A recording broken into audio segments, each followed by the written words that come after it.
एक भी क्षण हमारा समय व्यर्थ ना जाए। अव्यर्थ कालत्वम, इसीलिए विरक्ति, कहीं भी आसक्ति होगी तो हमारा चित्त उसका चिंतन करेगा, और यह हमारी उपासना में बहुत बड़ी त्रुटि है, छिद्र है, जिससे हमारा कमाया हुआ भजन का आनंद बाहर निकल जाता है। किसी भी व्यक्ति, वस्तु, पदार्थ, घटना का प्रभु से विमुख होकर चिंतन होना, हमारे साधन से जो आनंद हमको मिलने वाला, 20 वर्ष हो जाते हैं, अध्यात्म उन्नति नहीं दिखाई देती, जो स्थिति है वो नहीं दिखाई देती। कारण कोई व्यक्ति, कोई वस्तु, कोई स्थान, उसका हम आश्रय लिए हैं, वो हमारे चिंतन का विषय बनता है। कोई इंद्रिय जन्य भोग संबंध है, कोई शास्त्र विरुद्ध आचरण है, नहीं तो आपसे सच्ची कहते हैं। जैसे दूध बटलोई में चढ़ा हुआ चूल्हे पे है, उफान मारता है, ऐसे हृदय में आनंद की उफान आती है। न कुछ देखने का मन, न सुनने का मन, बस रोने का मन। बंद कर लो दरवाजा, किसी से नहीं मिलना, बस रो तो शांति मिलती। एक वेग आता है, रोने का एक वेग आता है, चिल्ला चिल्ला कर रो तब शांति मिलती। और पता नहीं कैसा, ये क्यों नहीं होता? जब हम सब साधन में लगे, भगवत मार्ग, कोई है जो हमारे सुख का हेतु है, प्रभु से विलग कोई है। इसीलिए सत्संग की अपार महिमा वर्णन की गई है। यदि हमें भगवान की अहेतुकी कृपा से सत्संग मिल जाए तो तुलयाम लवेनापि ना स्वर्गम ना पुनर्भवम भगवत संग संगस्य मर्त्यानाम किमुताशिषा। यदि हमें भगवत प्रेमी महात्मा का संग मिल जाए एक क्षण मात्र के लिए भी, तो उसके सामने मृत लोकों की सुखों की बात क्या, स्वर्ग सुख भी क्या और मोक्ष सुख भी क्या, अर्थात मोक्ष का भी त्याग करा देते हैं। ये जो भगवत प्रेम है, जिससे हमारे हृदय में रुदन होता है, व्याकुलता होती है, तड़पन होती है, हमारे नेत्रों के सामने हमारे प्रीतम होते हैं, फिर भी वो चाह करता है, मिले हुए भी अनमिल मांग करता है, मुझे आप एक बार अपने दर्शन, जबकि प्रतिपल देख रहा है। यही प्रेम का स्वरूप, तन मन के बिछड़े नहीं, चाह बड़े दिन रहे। ये प्रेम तब आता है जब मोक्ष का भी त्याग कर दे। अभी तो चंद रुपए का त्याग नहीं हो सकता, चंद भोगों का त्याग नहीं हो सकता, जब स्वर्ग के भी भोग सामने उपस्थित हो, उनमें भोगने की इच्छा ना हो, और मोक्ष सुख का भी अधिकार हो, और मोक्ष सुख त्यागी हो। बहुत ऐसे हे भाव से मोक्ष सुख का त्याग प्रेम में हो जाता है। वेणु कानन कुणित श्रवण सुंदर सुनत मुक्ति सम सकल सुख पाए पग पेली। जहां हमारी प्यारी जो प्यारी जो जहां वंशीनाद हो रहा है, जहां अद्भुत रूप सौंदर्य की प्रेम की वर्षा हो रही, मोक्ष सुख पग पेली, पग पेली। कल्पना भी नहीं कर सकते कि मोक्ष में कैसा सुख है, आप कल्पना भी नहीं कर सकते। अखंड आनंद, अपार आनंद, वो आनंद भी प्रियालाल की नूपुरों की धुनी मात्र सुनने से फीका लगने लगता है। लालजू की वंशी नाद मोक्ष सुख का त्याग करा देती है। ऐसे प्रेमी महात्माओं का यदि हमें संग मिले जो केवल भगवान से जुड़े हुए, केवल भगवान से, ऐसे महात्मा से ही लोक कल्याण होता है। वो लोक कल्याण का बाना नहीं धारण करते। उनकी वाणी, उनकी चेष्टा, उनके शरीर की वायु, उनका दर्शन, उनका संभाषण जगत पावन अपने आप करते, पर वो उनके अंदर अहम नहीं होता। सोचो, जिनके संग मात्र के लिए मृत्यु लोक के सुखों की क्या, स्वर्ग सुख की क्या, मोक्ष सुख को भी तुलयाम लवे ना स्वर्गम ना पुनर्भूम, एक तरफ उनका संग और एक तरफ मर्त्य लोक, स्वर्ग लोक और मोक्ष सुख, बोले वो तुलना में नहीं आ सकते। एक क्षण मात्र का संग उनका। जिस बंधन की ऐसी प्रभुता वर्णन की गई है कि बार बार बड़े यत्न किए जाए फिर भी जड़ चैतन्य का बंधन टूटता नहीं है। भगवत प्रेमी महात्मा का संग मिलते ही वो बंधन अनायास बिना प्रयास के नष्ट हो जाता है। जड़ चेतन ग्रंथि पड़ गई, यद्यपि मृषा छूटति कठिनाई, वो भ्रम उनके सत्संग मात्र से, उनके संग मात्र से, उनके वचन आज्ञा उपदेश का पालन मात्र करने से स्वाभाविक नष्ट हो जाता है। जो भगवान में आसक्त हैं, खास बात है, संत संग की यहां तुलना की जा रही है, मोक्ष सुख से भी नहीं, स्वर्ग सुख से भी नहीं, मर्त्य सुख की बात क्या, केवल प्रेम। जो भगवान में आसक्त है, ये दुर्लभ बात है।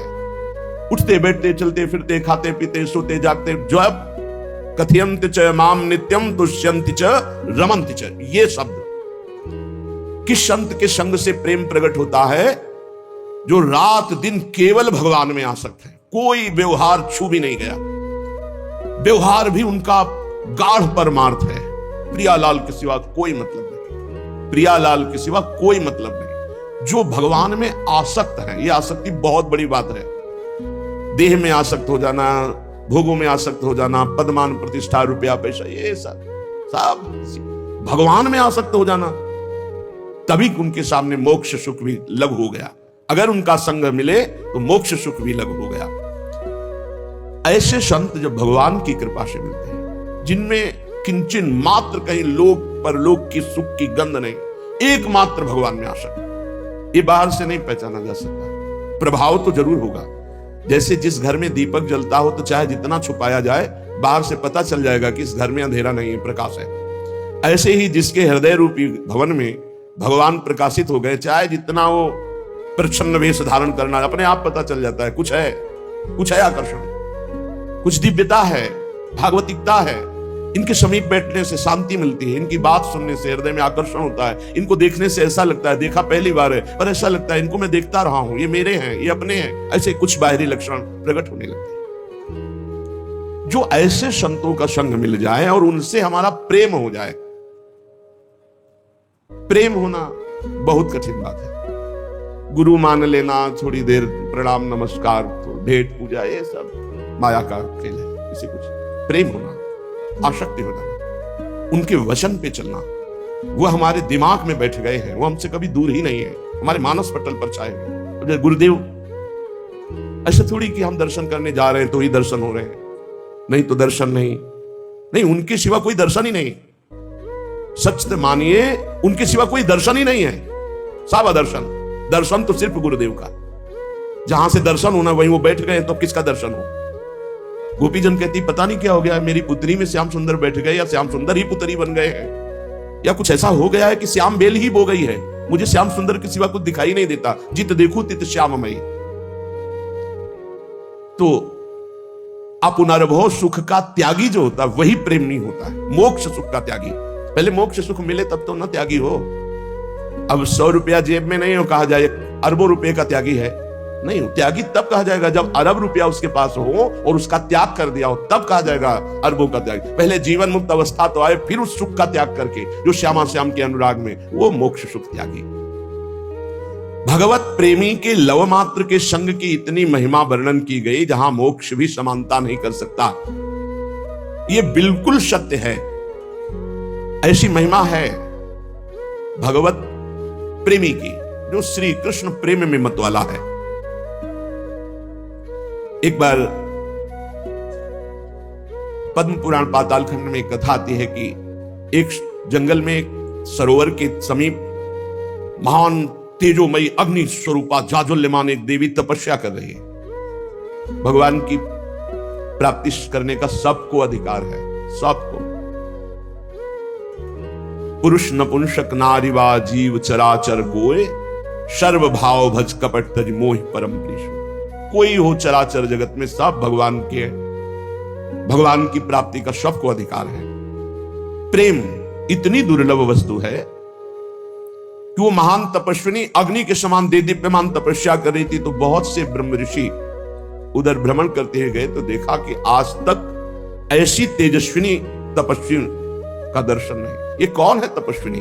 बड़े प्रभावित हुए, बहुत देर इंतजार करते, जब वो बाह्य दशा को प्राप्त हुई तो ऋषियों ने हाथ जोड़कर प्रार्थना की कि माता, आपके तेज से प्रभावित होकर हम सब आपका परिचय जानना चाहते हैं। समादर करके वो बोली, मेरा नाम ब्रह्म विद्या है। ऋषियों ने पूछा कि महादेवी, हम सब तुम्हारी आराधना करते हैं, ब्रह्म विद्या प्राप्त करके वेदांत दर्शन के द्वारा मोक्ष पदवी प्राप्त करते, आप किसके लिए तपस्या कर रही हैं? आप तो ब्रह्म विद्या प्रदान करने वाली है, अविद्या का नाश करके ब्रह्मानंद प्रदान करती है। आप किसके लिए तपस्या कर रहे हैं? ऋषियों के पूछने पर तपस्या के भाव में मगन हुई महादेवी ने कहा कि मैं ब्रज में एक गोपी बनना चाहती हूं, श्री कृष्ण प्रेम में उन्मत्त होना चाहती हूं। मुझे कोई उपाय नहीं दिखाई दिया, इसलिए मैं कठोर तप कर रही हूं कि प्रभु श्री कृष्ण हम पर प्रसन्न हो और मुझे ब्रज की कोई गोपी बना दे।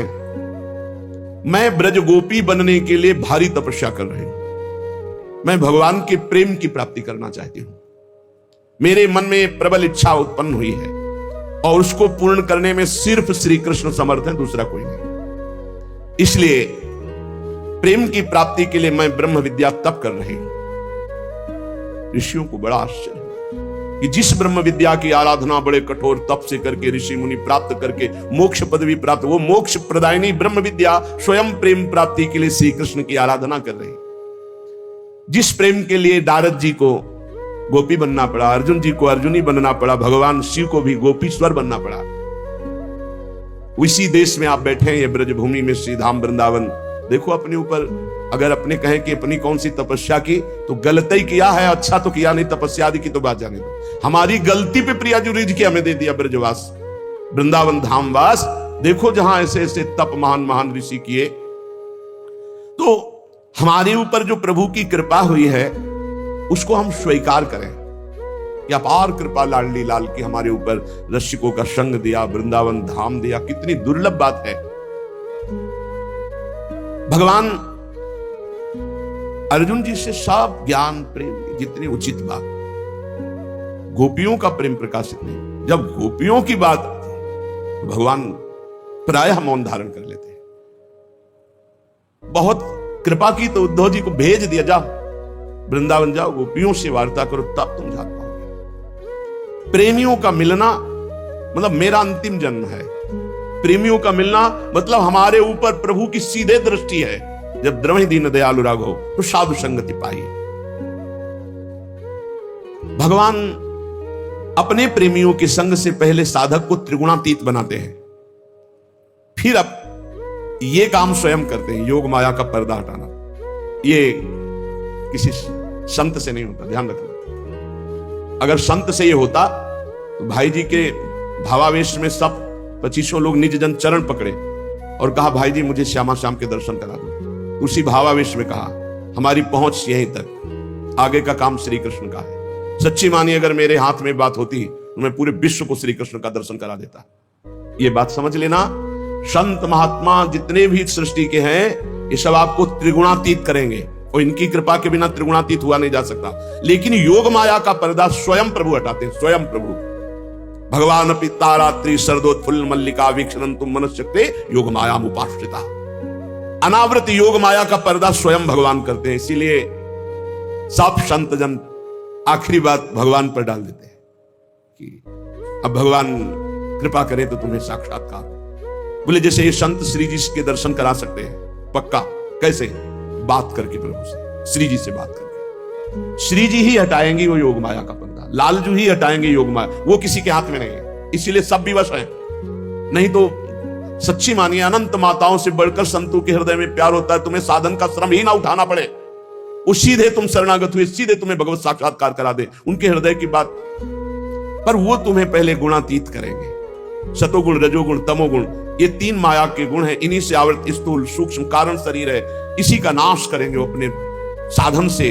प्रदत्त जो ज्ञान है उसके द्वारा ज्ञान चक्षुदय होते ही त्रिगुणातीत हो। अब आगे का जो कार्य है वो रुदन से होता है। चिल्ला चिल्ला कर, रो रो कर प्रभु से प्रार्थना की। तासा मावीर भूत छौरी स्मय मान मुखाम्बुजा पीतांबर धरास्त्र भी साक्षान मनमथ मनमथा। सेकंड के कम हिस्से में ही पर्दा हट गया योग माया। सामने देखा युगल सरकार मुस्कुराते, कहीं भी कितनी भी दूर। बहुत कृपालु प्रभु, बहुत। ये बस ये यहां जो ये सूत्र है, यहां सबको विवश कर देता है। ध्यान रखना, किसी की सामर्थ्य नहीं है। ये योग माया सिर्फ भगवान के हाथ से ही हटती है। त्रिगुणातीत कर देना ये सब महापुरुषों के संग से सब। लेकिन योग माया अनावृतम ये केवल भगवान करते, इसलिए सब बड़े बड़े महापुरुष अंत में आकर यही करते। आप प्रार्थना करो, हम भी प्रार्थना करेंगे। आप रो, हम भी रो रो कर प्रार्थना। कभी करुणा निधान के कान में भनक पड़ जाए और वो पर्दा हटा दे तो आपको साक्षात्कार हो जाए। या वो महापुरुष एकांत में भगवान से बातचीत करें आपके लिए और वो पर्दा हटा दे, तब ये योग माया का पर्दा सिर्फ भगवान से हटता, सिर्फ भगवान से। इसीलिए सब विवश हैं। नहीं, बड़े बड़े सिद्ध महापुरुषों के हृदय में ऐसी उताल तरंगें आती है कि निहाल कर दे, सबको भगवत साक्षात्कार करा दे। हम भगवान को देख नहीं पाते हैं, सामने हैं। सच्ची मानिए, सच्ची मानिए, एक विकलता होती है, वो विकलता असहाय अवस्था में आती है। भगवान ही कृपा करके हमारा प्रयास पर सफलता भगवान से होती है। हम आपको आप हृदय की बात कह रहे हैं। हमारा प्रयास कितना कूपमंडूक जैसा और भगवान की सफलता कितनी अगाध समुद्र जैसी। हम भगवान को देखने की योग्यता नहीं रखते हैं। पहले तो त्रिगुण माया का पर्दा पड़ा है, काला तमोगुण, रजोगुण लाल, सतोगुण श्वेत। अब इन तीनों पर्दों को हटाने की सामर्थ्य भगवत प्राप्त महात्मा में है। भगवत प्राप्त प्रवचन से केवल नहीं हटने वाला, ध्यान रखना, भगवत प्राप्त महात्मा से है। और भगवत दर्शन केवल भगवान से होंगे, दूसरे किसी से नहीं हो सकते, क्योंकि योग माया का अनावृत करना है केवल भगवान के हाथ में, दूसरे के हाथ में। किसी एक को भगवान दर्शन देना चाहे तो यही भगवान से बातचीत करेगा, भगवान को देखेगा। ना कोई बातचीत सुन सकता है, ना कोई भगवान को देख सकता है। जिसको चाहेंगे वही देख सकता है, भरी सभा में भी।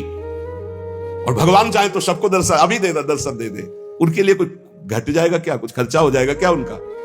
पर उनकी चाह नहीं है, हमारी चाह उनको विवश करती है। और हमारे को चाह अन्य भोगों की है, तो उसी रूप में भगवान हमारे सामने आते हैं। आज भी हमारे सामने भगवान है, पत्नी पुत्र परिवार जगत नाटक के रूप में, क्योंकि हम भगवान को भगवान रूप में नहीं चाहते, हम भोग रूप में चाहते। तो मेरे प्रभु अपने अंश से भोग रूप में विस्तार किए भी है। भगवान के ज्ञान में ये तीन बातें हैं, मल विक्षोभ आवरण। विक्षोभ जिसे उसे विक्षेप कहते हैं, ये बिना संत के संग के नहीं नष्ट होंगी। भगवान का ज्ञान होना मतलब मायामल का नाश हो जाना, आवागमन से मुक्त हो जाना। लेकिन हम भगवत दर्शन की बात नहीं करते। भगवत दर्शन का पर्दा तो सिर्फ भगवान हटाते हैं, युग माया अनावृतम। मल विक्षेप आवरण, ये जब तक बने रहते हैं तब तक भजन में सुख, भगवद आनंद या एक आनंद की उफान, एक दिव्यता, ये नहीं आने देते। प्रायः लाखों में कोई एक दो इन तीनों को क्रॉस कर पाता है, गुरुजनों संत जनों की कृपा प्रसाद से। नहीं, इधर ही रहता है, मल विक्षेप आवरण में ही रहता है। जब खूब नाम जप करे तो मल का नाश शुरू हो जाता है। ये जो नाना प्रकार की दुर्वासनाएं हैं, यही मल है। भोगों की इच्छा जितनी है, ये मल है। जितना नाम जप करेंगे, बहुत धैर्य से समझिए, जब गुरु प्रदत्त नाम मंत्र का खूब रात दिन जप करोगे तो मल का नाश होगा। और जब सत्संग सुनोगे, सत्संग से जो आपको ज्ञान प्राप्त हो रहा है, तो मन बार बार जो चंचल होकर अन्य अन्य व्यक्ति वस्तु स्थान में जाता है, इसे विक्षेप कहते हैं। मन की चंचलता, इंद्रियों की भोगासक्ति, यही इसको बार बार हटा करके सत्संग से सत वस्तु की तरफ आकर्षण होता है। तो हम बार बार से हटाकर इसको अपने लक्ष्य में लगाएं। लेकिन आवरण जो अहंकार है, ये सबसे बड़ा दोष है। ये पूरे ढके रहता है ज्ञान को, ये कृपा से नष्ट होता है। जब हम किसी महापुरुष की आज्ञा पर रहते हैं, उनकी आज्ञा से चलते हैं और वो कृपा कर देते हैं, तो हमारा अहंकार नष्ट हो जाता है। मल विक्षेप आवरण, ये तीनों जब नष्ट हो जाते हैं, तब वो आर्त भाव से प्रभु को पुकारता है। तब वो पर्दा हटाते हैं, योग माया अनावृत हो, तो भगवत साक्षात्कार हो जाता है। ये केवल भगवान के हाथ में है भगवत साक्षात्कार, ये किसी साधना के हाथ में नहीं है। साधना संत समागम से हम तीन को मिटा सकते हैं, मल विक्षेप आवरण, त्रिगुणातीत हो सकते, लेकिन भगवत साक्षात्कार ये उनकी, वो किसी को कभी भी सिद्धांत नहीं है। वो कुछ नहीं किए, एक मिनट में किसी को दर्शन दे सकते हैं। आप कह सकते हो कि साधु नहीं था, तो संसारी था, मलिन, कुछ नहीं, उनके आगे कोई नियम नहीं। इसलिए सब साधनाओं की साधना है पुकार, प्रार्थना। भगवान में जब हम मन को लगाते हैं तो चंचल तो होता है, इसे अचंचल करना ही पड़ेगा। और इस चंचल मन को अचंचल स्थिर करना बड़ा कठिन लगता है।